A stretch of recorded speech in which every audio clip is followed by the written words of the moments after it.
And welcome back to the Instrumentarium podcast. I'm your host, Brett Newton, and with me as always is Matthew Banks. Howdy folks, let's learn something about instruments. And this week we're going to take a look at another member of the clarinet family. It's one we mentioned briefly in the first episode of the alto clarinet, and this is the G Clarinet, also called a Turkish clarinet. And the reason we're going to cover it this week is a week ago, Matt had the opportunity to really get pretty familiar with one of these obscure members of the clarinet family. And I'll let Matt talk a little bit about that instrument. So this instrument is particularly unique in the clarinet family for a couple of reasons. One, it's pitched in the key of G, which is a very remote key for clarinets, normally pitched in B flat and E flat. And for the most part, the most common iteration of it uses a different key system than we Americans and most people throughout the world are used to. The Albert system, which has much more in common with oboe and saxophone fingerings than clarinet fingerings. This instrument has a historical root in a clarinet called the Clarinet d'Amour, which was one of the very first clarinets created and was usually pitched in G. It gained some popularity in Austria and Eastern Europe, and I'm guessing that's eventually how it found its way to Turkey. It fell out of use in Europe shortly thereafter in favor of the basset horn and B-flat clarinet. Yeah, there was a clarinet teacher, and I cannot remember which clarinetist it was, who took the instrument to Turkey, where that particular voice caught on pretty quickly, and the B-flat clarinet wasn't used. They liked the little bit lower, more mellow sound of the G clarinet. It's a completely... it of course sounds like a clarinet, but it sounds very, very distinct from the B-flat. How would you describe its sound, just from your playing and hearing a bit of my playing, Brett? It's a little bit throatier, I'd say. A little bit more mellow. I think a good way to describe it is almost a little bit forced, because it is the exact same bore as the B-flat clarinet. And so by having it the same bore but a different length, it does have a little bit more forced sound to it. Does that make sense to you? Absolutely, absolutely. When I played it, and I related this to you after a couple of days, I noticed a lot of resistance with my normal setup. I play on a very closed mouthpiece with a very hard reed, usually a 4 or higher. I found that when I switched down to a 3.5 or 3, the instrument voiced a lot better. And it's funny, it seems like that's specifically how it's designed, because the Turks, usually Turkish musicians will play on a very open, almost jazz or more open-facing mouthpiece and use reeds as weak as a 1.5. Yeah, and that gets a very distinct sound that they are using in Turkey, particularly one that it has a lot of microtones in it, a lot of pitch bends, and you can do that a lot more with a really open mouthpiece and the really soft reed. And I think I agree with you. It does need a more open mouthpiece than, say, the B-flat clarinet does. But that's just like the alto clarinet needs a more open mouthpiece than the B-flat clarinet. It really almost feels like a size bigger. You know, I've got a C clarinet here and a G clarinet here. They're a perfect fourth apart, yet they're supposed to be played with the same mouthpiece. And in instruments that are a perfect fourth apart, I can't think of a single instance where the same mouthpiece would be used. Absolutely, that's madness. So there's some issues there. I've got to figure out what kind of mouthpiece will work with it more. I will say that the instrument Matt was using is actually my G clarinet. I've got it sitting next to me right now. I got it several months ago just to start experimenting with the tonal possibilities of it, and it's maddeningly frustrating for me at times. Yes, I know you've gone through a lot to bring that instrument in tune. And you've gone through some modifications. Do you care to share a few of those with us? A few of them, yeah. It's a Chinese G clarinet, a clone, and what I've had to do to it so far, I've drilled a hole in the bell. That helps bring up the pitch of the low E and F just a little bit, those notes are just wildly flat. And I've still got to do more to those notes because they're still 20, 30 cents flat. There's some key work that I've done to it. The first side key for the right hand palm, I ground down to half its size because it was so long that it was underneath the first finger, and it's still quite a bit long. I mean, it was a full nearly inch and a half long key, whereas on the Berm system clarinet, it's 5 millimeters. Yeah, just about. And I've also taken off one key off of the instrument. It had an alternate A flat E flat key, which on a Berm system is a fantastic addition. On this thing, it didn't work. It got in the way, and the mechanism was poorly done. So I just took the key off, and I'm going to try and rebuild that into what's essentially a left F key, just like on an oboe. That's a very good idea. For clarification, folks, this is an Albert system clarinet. The Albert system clarinet is based off of the 13-key instrument that the great clarinet virtuoso Iwan Müller patented in the 1813, 1814, and he presented it to the Paris Conservatory, but they rejected it. But it was designed to play in all keys. It was one of the very first clarinets to do it, and it differs from the Boehm in that it only has 2 keys for each pinky, ideally. An A flat C arrangement for the right pinky, and E F sharp arrangement for the left pinky, with additional keys that can be added. And the C sharp G sharp for the left pinky. But yeah, it's very much more like a saxophone in that regards. 2 pinkies for the right hand, 3 for the left. Assuming a sax goes down to low B. If it went down to a low B flat, you'd have the 4th key of the left pinky. But so it fingers very much like a saxophone. And you mentioned the Müller 13 key, and I just did a quick count. Yes, this instrument does indeed have only 13 keys on it. Well, it had 14. I took one off. I like that. Yeah. It's a direct basis, and the Albert system was later used to derive the Euler system, which normally has up to 20 keys, just like the Boehm, with additional vents and additional alternative fingerings. And one interesting aside is French clarinets are not perfectly cylindrical. They tend to flare down around the bell, around F and E. That's what the makers for Boehm clarinets used to compensate for the tube being long and those notes being flat. On full Euler instruments, the tube is perfectly cylindrical and it tends to be a little bit smaller than the equivalent Boehm instrument. Like a Euler clarinet in B flat I'd get from Wurlitzer in Germany has a smaller bore than Buffet R13 I'd get over here. And in order to compensate for the out-of-tuneness, a full Euler system clarinet will have 2 additional vents that are opened up for low F and low E that are opened on the bell exactly where Brett drilled to get his notes in tune. Yeah, and I've got to do more drilling to get this thing in tune. I think I'm going to actually have to open up the tone holes, but that's going to involve special tools that I don't have yet. But let's move on from key systems. Let's actually talk about its use. I'm going to let you talk about that first, Matt, because you spent a good week with it, playing it every day, and you're the clarinetist, and I'm not. I got to working on it the morning after Brett lent it. And the first thing I noticed, well, aside from the strange key arrangement which I had to adjust to, is how different certain notes would sound compared. Like, I'd compare sounding D3 on the G to the same note on the B flat, and it would sound a little bit richer and fuller. And in particular, this instrument doesn't, I think, function primarily as a range-extending instrument. Over the B-flat instrument, it only has 3 semitones added, down to B2.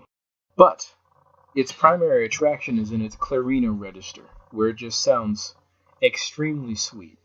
Like, I was checking this compared to my alto the other day. And thanks to its small bore, that excerpt, that first four measures of the Mozart Concerto Second Movement, sound infinitely sweeter on the G Clarinet than they do on an A Clarinet or even an E flat alto. I think partially thanks to its much smaller, more constrained bore, which gives it a somewhat, I wouldn't say muted, but diffused sound.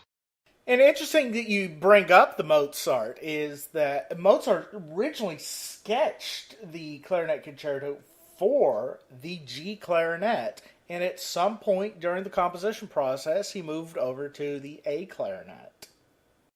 Yes, and I have a couple of theories about that, which I might as well share. One thought I have is that the concerto itself uses a fully chromatic basset range, which wasn't standard on basset horns, and which was very difficult to put on basset horns because they were larger, and we just didn't have the technology for that advanced keywork yet for clarinets. On Stadler's basset clarinet in A and his basset clarinet in B flat, the maker Lotz could do this, so he had a low D sharp and a low C sharp, which occur in the concerto. One other observation is that a G instrument is just heavier. Like, I was playing on the G clarinet and I noticed that my right wrist was getting particularly fatigued trying to hold up the larger instrument. Did you experience that too playing it? Yes, I was looking at that this morning when I was playing on it a little bit. I got out a neck strap to use on it, and that helped out a lot. What I was noticing is the bigger stretch in the right hand means I tend to miss the third finger of the right hand on that just a little bit, and I almost feel like that's one that could really use a plateau key. I think so. Plateaus. And I think this gets back to the discussion we had on the first episode about plateau keys versus ring system in the alto clarinet. That the ring system didn't work very well on altos, which was one reason it got a crummy reputation. But we've got a smaller instrument here, and the ring system is almost too small for it. Very much so. And I experienced that stretching problem too. Like, legitimately, the nerves and muscles in my lowest two fingers on the right hand would ache if I played the G for too long. Reaching out to the low G and then low F. It's almost it is uncomfortable for anybody who doesn't have big hands, and my hands are fairly big. Yeah, same here. And so I can't imagine somebody much smaller than either of us being able to play the instrument as it currently exists comfortably. You know, comparative, it's about the size of an English horn. That sound about right to you? Yeah, that's about its length. And so it does feel like a much larger instrument. Oboe is about the size of, it's a little bit smaller than the B flat clarinet. And so English horn, that much bigger. And remember, with English horn, all the holes are covered. You don't have to worry about the finger stretch. Yes, I think palette keys might be a sound addition to that instrument. And maybe even the half-hole thing doesn't work for that system, but there are numerous improvements that could be made. But the sound, I really very much enjoyed the sound I could get out of that instrument in the clarino up to the higher range, especially compared to the B flat. Like, I have a church gig where I play hymns, I double the melody. And someone in the orchestra noticed, and they said it sounded kind of like a viola playing a passage on its C string. Like a special shade of darkness added, you know? Uh-huh. No, I can see that. It is a very different tone color. I mean, it's midway between the B flat and the alto. And it's a poor man's basset horn. If you wanted to play the Mozart concerto, not the Mozart concerto, the Mozart Requiem, this thing would be able to play the Mozart Requiem and get pretty much the same tone color that Mozart called for from the basset horns, that the small bore basset horns. I think you have that perfectly right, Brett. And it is like the ideal basset horn. We went over this in the first episode too. Does have roughly a B-flat clarinet bore. In practice now, that's gone away, except for Selmer and Stephen Fox's special order. It's more like an F-alto clarinet. But the G really is a lot like a basset horn, except it doesn't have the extra extension.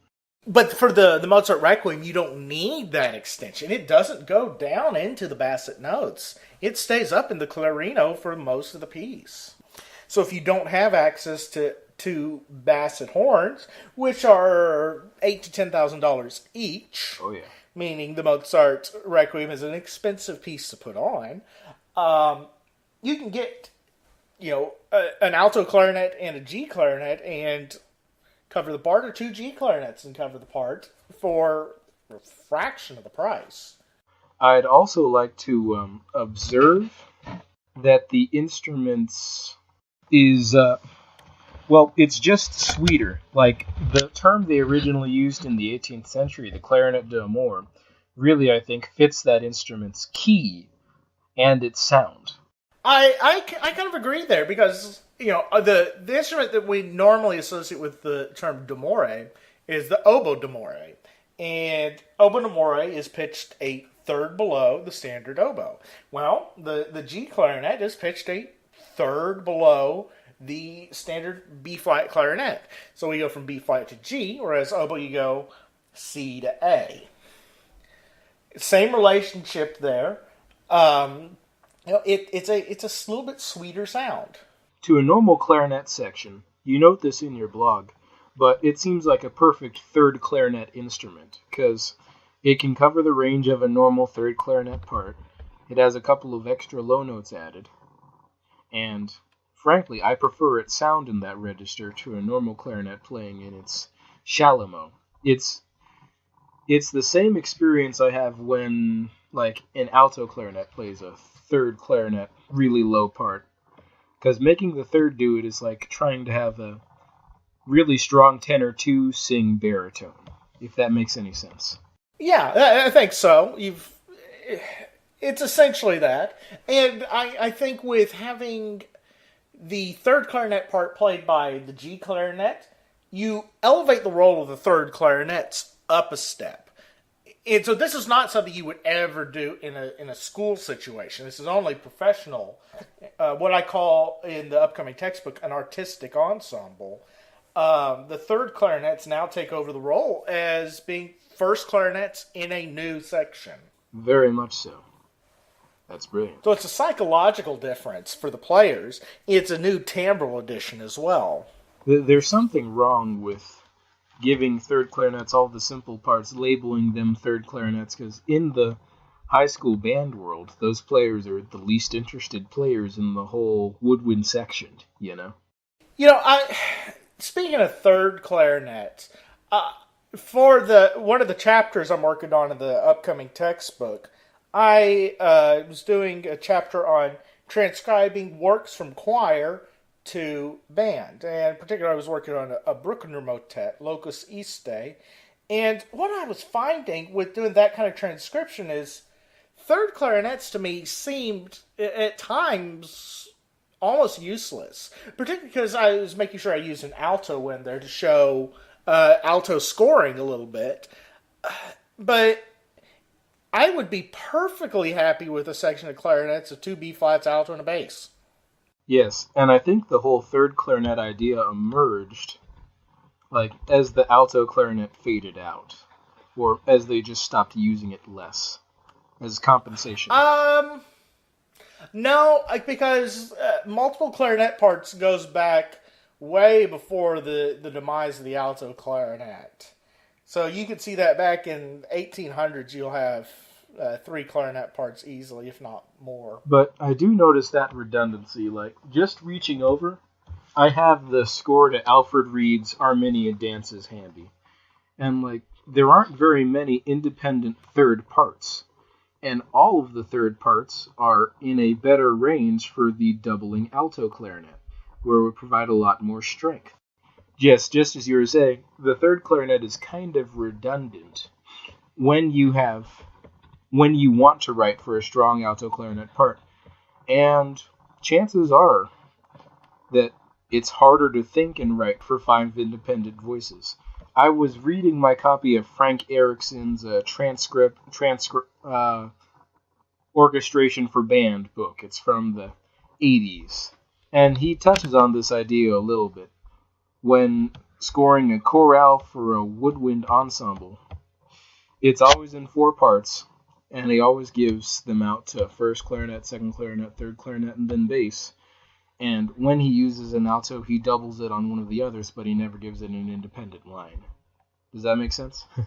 Yeah, it does make sense. I mean, if we strictly think in 4-part harmony, which is what everybody is taught in theory class in college, then one of the members of the clarinet family gets left out, usually the alto. But I'd make a case that if you want to leave it out, you leave out third clarinet. But the problem is, practicality dictates that the alto is the lesser used instrument, and a lot of people won't even have one in their band program. But okay, so let's talk about some use of the G clarinet. And since we're talking alto clarinet, I think that we mentioned this briefly in episode 1. The current alto clarinet, by and large, I think should be renamed as tenor clarinet. That's the role it functions as. Very much so, in its strongest range. And the G clarinet is an alto. It functions more in that alto range. So we have the B flat as a soprano. You have the G as an alto. You have the low E flat instrument as the tenor.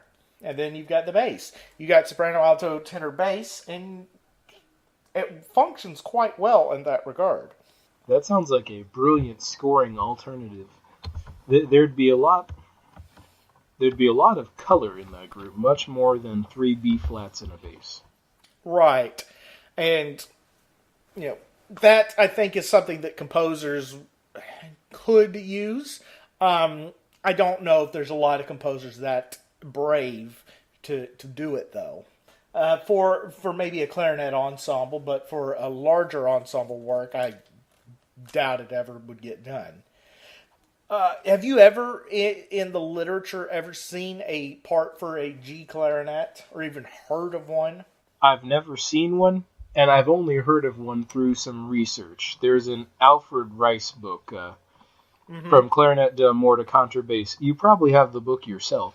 I don't, and I wish I did, because I know for a long time half-price books had it, and I just never picked up the copy. Yes, it has a couple of rare examples, like you can actually regionally classify where the G clarinet existed, and then when it disappeared. It was all in Lower Austria and the Lower Eastern Europe. It occurred in like a handful of pieces, and they were always used in pairs. And then they disappeared. Interesting.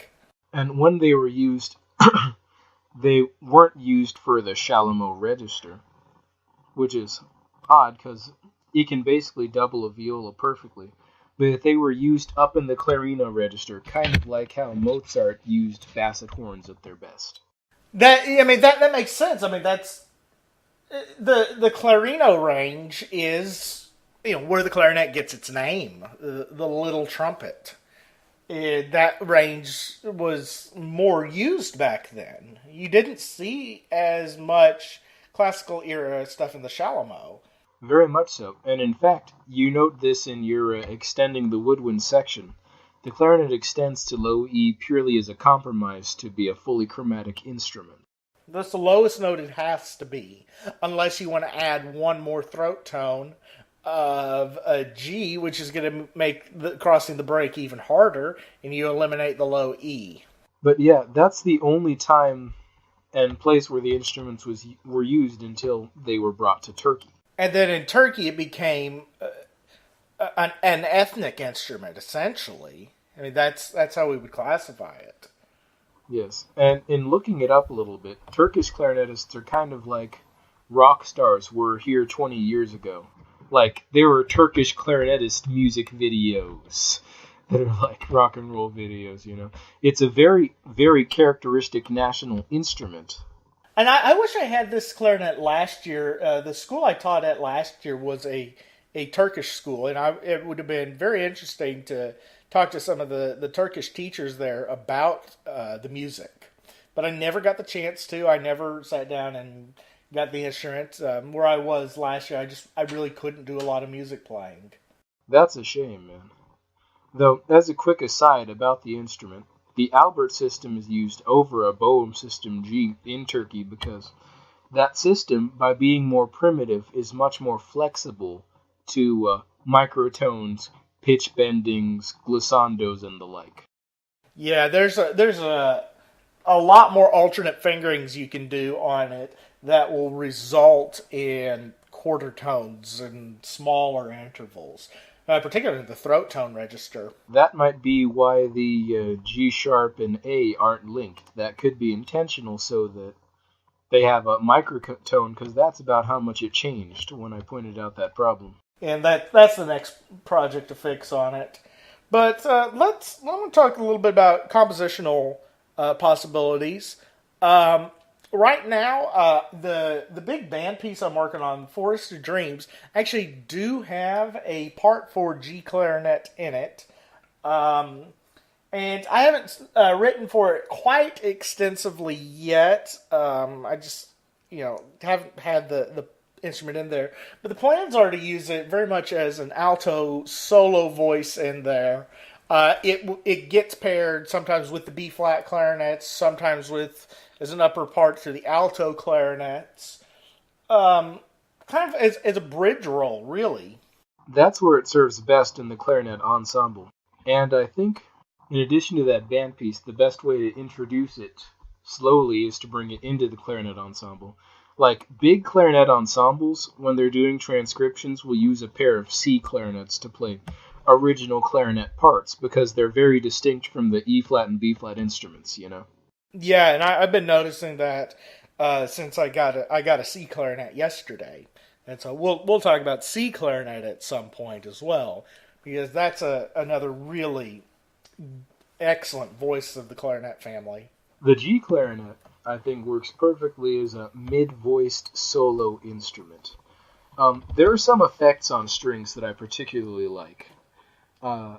Sorry, I keep on saying I need to stop that. When string melodies are written up into the staff and violins and they use the G string, it adds a certain amount of intensity and passion.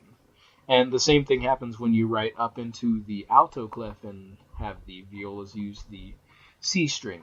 The G is the G string and the C string to the clarinet family, because it can play normal clarinet parts, but it adds a certain amount of resistance and intensity and darkness to them, which makes it much more distinct. I like that analogy. It works pretty well, I think, because in its clarino register, it adds more strain. Like, it may be a stretch comparison, but I kind of think of it like comparing the F trumba to the B flat trumba playing the same part, when the part isn't at forte and the F trumba's washing everybody out. That makes sense. Yes, I love the idea of the G as the solo instrument, because it'll be very distinct from the other clarinets.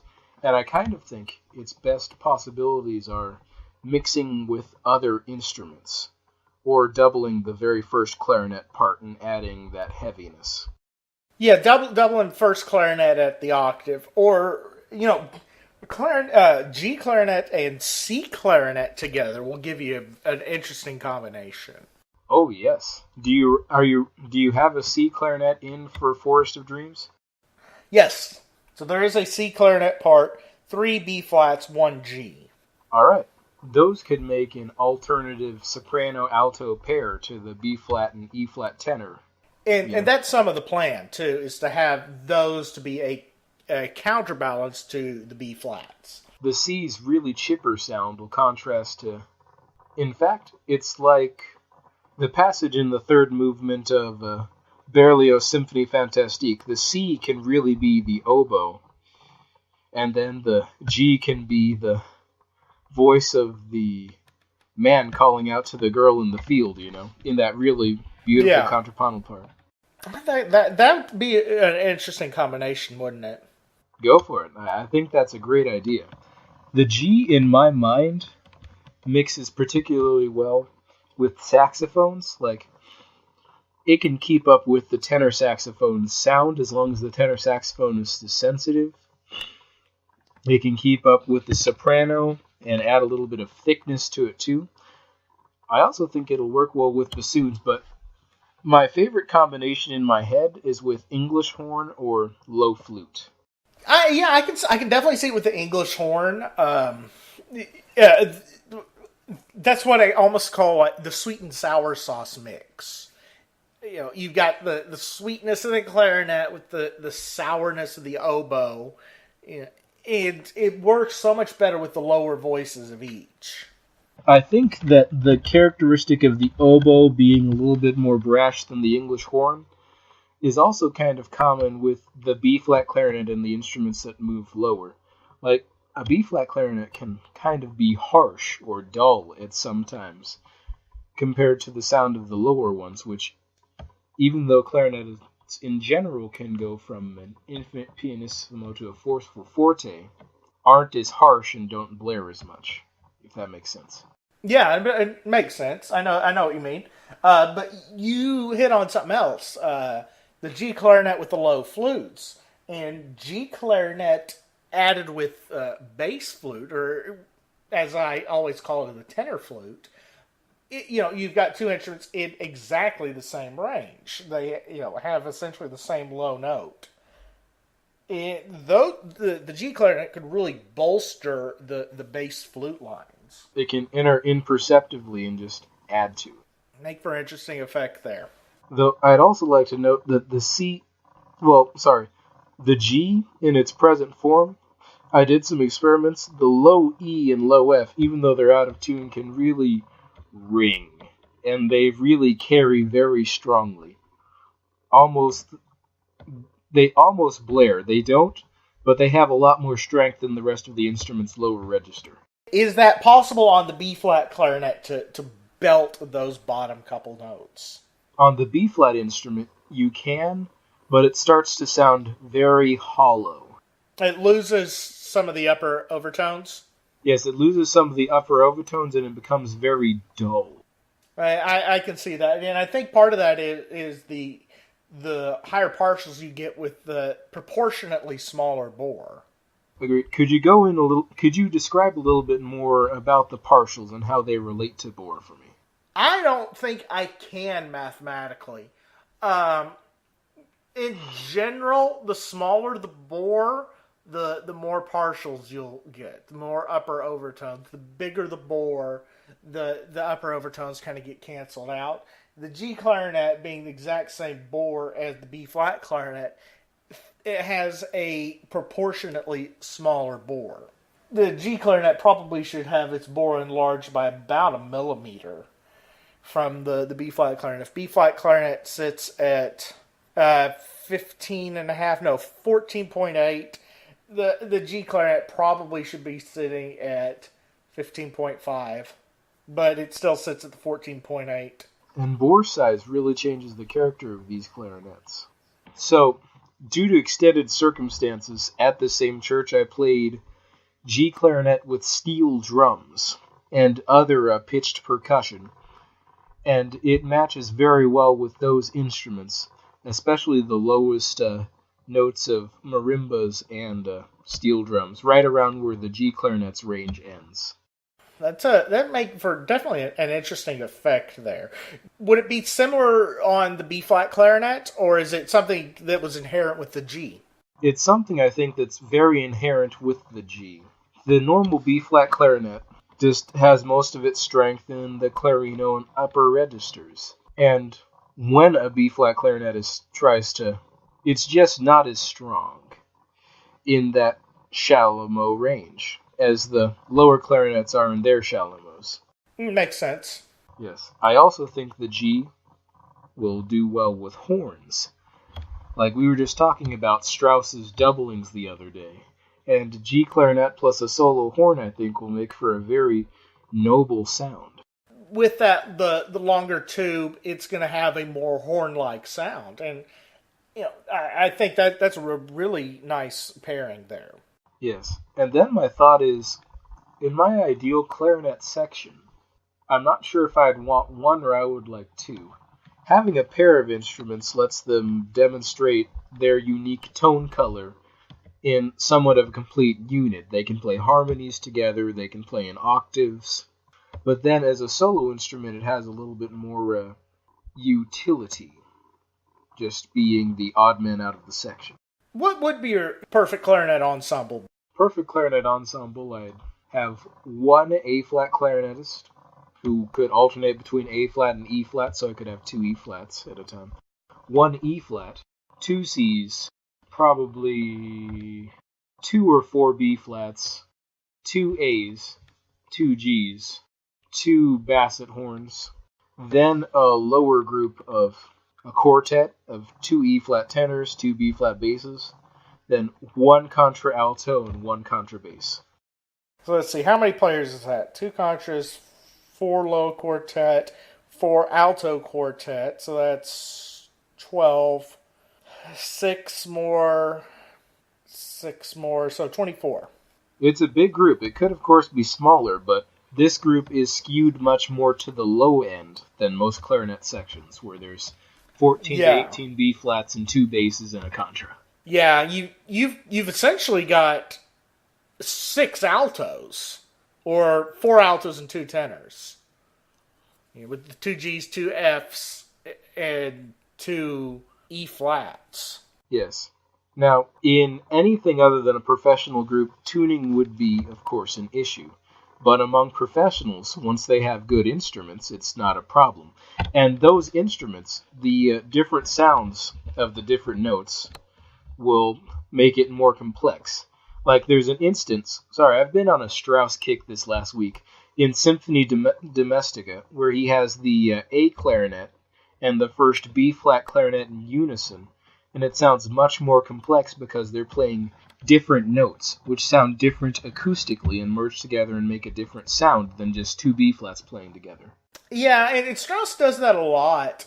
He does that, I think he does that in Electra, throughout Electra. He always has two B-flats and two A's, and they both really serve different roles. And that's also part of his big section in Salome. One E-flat, two A's. The two A's get used much, much more than the B-flats. Two B-flats and a bass. And that's before Strauss started using the basset horns. Oh, yes. And that's a whole fascinating story in and of itself. Yeah, I need to look at the Strauss operas a little bit more. I've got scores to a couple of them, and neither of them are basset horn scores. But let's talk a little bit about different instrument makes, and I think we can probably wrap this one up pretty quickly. Obviously, the instrument I've got is a Chinese-made instrument. It's in hard rubber. It's the one you see all over eBay. I don't recommend it. Not without knowing how to take apart the instrument and rebuild it entirely. It's a pain in the ass, to put it bluntly. Yeah. But there are some other instruments out there. There are some professionally made instruments. There's a few in the old simple system. The one most people refer back to is the Amati. And from what I understand, the Amati instrument is actually pretty good. It's one that a lot of Turkish players use. And there's also some custom made. I think most of the instruments are actually made in Germany. Yes, I think so. If I'm correct, the Amati company is based somewhere in Central Europe. It's in Czech Republic. Gotcha. Yes, and the Germans, well, if you talk to a clarinetist for any amount of time, they'll tell you the Wurlitzer clarinets made in Germany are just about, bar none, the best soprano clarinets in the world. So the Germans will be better at making a G clarinet than the Chinese are for now. Well, yeah. But there are a couple of places where you can get a berm system. Ripamati in Italy does make one. in Berm system, as well as Stephen Fox up in Canada is making them now. And you've actually personally talked to Stephen Fox a bit, but that's kind of a specialty one-off or something, isn't it? Yes, though when I talked to him last year, he's made 4 of them so far. So I'm guessing they're fairly popular in his native Canada. Interesting. I would not have thought that he would have had that many orders for him, but you know, for the as he puts on his website, for the clarinetist who already has everything, why not get one in G? And there's one more company, a very, very hard to find information on company in Italy called Orsi, that also makes a G clarinet with Boehm system. Yes, and Orsi, for a long time, was kind of the mythical company that would make anything. From what I understand, though, they have really scaled that back and only offer a few instruments in a select line now. There was, back in the 90s, the thing was Orsi was the only company that would still make sarrusophones, and they don't do that anymore. And so nobody makes them anymore. But Orsi's kind of interesting in that regard. Not a lot of information on the internet about them. Yes, I did. I did get an email back from them when I did inquire about the instrument's bore size, keys, number of keys, etc. Yes, I remember you telling me that, and I included that on one of the diagrams I had. Particularly, we were talking about the A flat clarinet. Yeah. And you and I played an Orsi A flat at TMEA earlier this year. That's really the only direct experience either of us have with an Orsi instrument. Yes, that instrument, though, was a bit of a trip from what I expected. I expected an A-flat clarinet to be really shrill and difficult to play. But it wasn't. It was kind of a sweet-sounding instrument. Well, if I can go on one very brief tangent for a moment, which I will hopefully terminate shortly. The instrument in G used to have, I can't say the German pronunciation. I read it in an article, but it was a sickly sweet little stick. And it was used in authentic German and Austrian folk bands because it had a particularly sweet sound compared to all of the other members of the clarinet family. That's the piccolo clarinet in high G. Yeah. 1 octave higher than the G clarinet we're talking about, the alto member. So yeah, there is another G clarinet out there that we probably, there's not a lot out there. It was used in some Austrian groups. There is one company that will make them on custom order. But yeah, it existed. It was thought of kind of as a pair, the A flat and the G, just like the B flat and the A.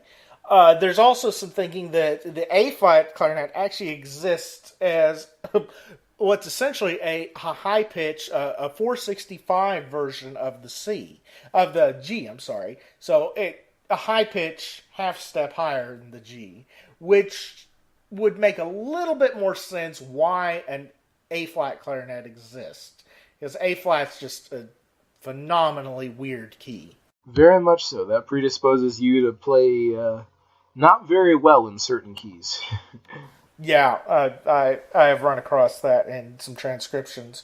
Okay, so I think that's probably enough on the G clarinet. It's an interesting little beast. It has some potential. I'd like to see it used more, but before I see it used more, I'd like to get my hands on a really much better working instrument. Particularly, I'd like one in the Berm system. But I agree with your assessment. So I spent a lot of time trying to get good at the different system clarinet, and I could get a fairly decent sound. But for me, as a heavily biased Boehm system person, I need a good Boehm instrument to get a better impression of what the instrument can do. You mean simple system or German system? Yeah. Just a better instrument than that particular G. Yeah. Well, I think that's probably enough for today. I know you still have your Mondays with Matt going on in Richardson, where you're playing standard jazz tunes every week. You want to give any information on that? Yes, every Monday until August the 15th, I'm playing at the Marcus Cafe in Richardson, Texas from 7 to 9. It's just me alone with a variety of woodwind instruments I happen to bring along, most frequently clarinet, flute, and saxophone. And I play jazz standards. I take requests, even though I usually can't fill them that night. I'll play them the next night. And it's a great deal of fun. They provide good food, great service, and a great atmosphere. Even their outside space was cool in the Texas heat, if you remember. Yeah, oh yeah. And I've been out the last 2 weeks. I don't think I'm going to make it out this week. It's just a bit of a schlep out there for me. But yeah, it's been great fun going out there. And you'll be starting grad school here in just a couple weeks, right? Right.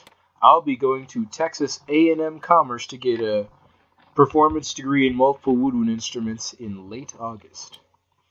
Though, funny enough, I'm already making waves by asking about the contrabass clarinets and talking about a bassoon quartet, which apparently the school's never had. Oh, well, is that good waves or bad waves? So far, they're good waves. I'm going to do my very best to keep off the bad radar as much as I can, you know? That's probably smart. So, I am, of course, hard at work on the textbook, the course in band orchestration. I'm roughly about 2/3 of the way through with it. I am right now been writing the chapter on how to orchestrate for the auxiliary instruments.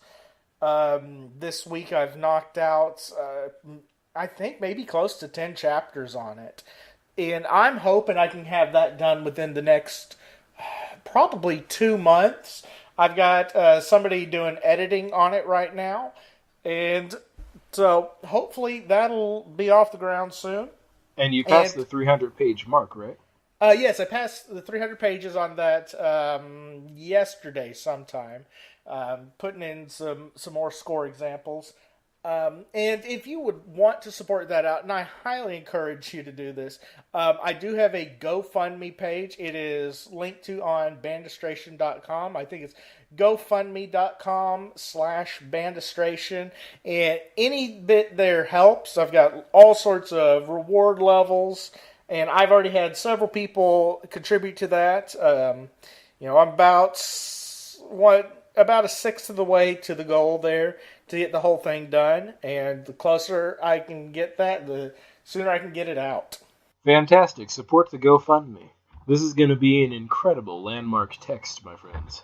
This is only volume 1 of 3 volumes, so it's going to be a big, big project, and every time I add something, I realize how much bigger it's going to need to be. This is starting to sound like dissertation material, you know? This is, some of it I think is beyond dissertation level, with the sheer scope of it. You don't see dissertations this big this often. I dig it, but it's a big work. Well, with that all said and done, I think we should wrap this one up. And until next time, I'm your host, Brett Newton. And I'm Matthew Banks. And this is the Instrumentarium Podcast.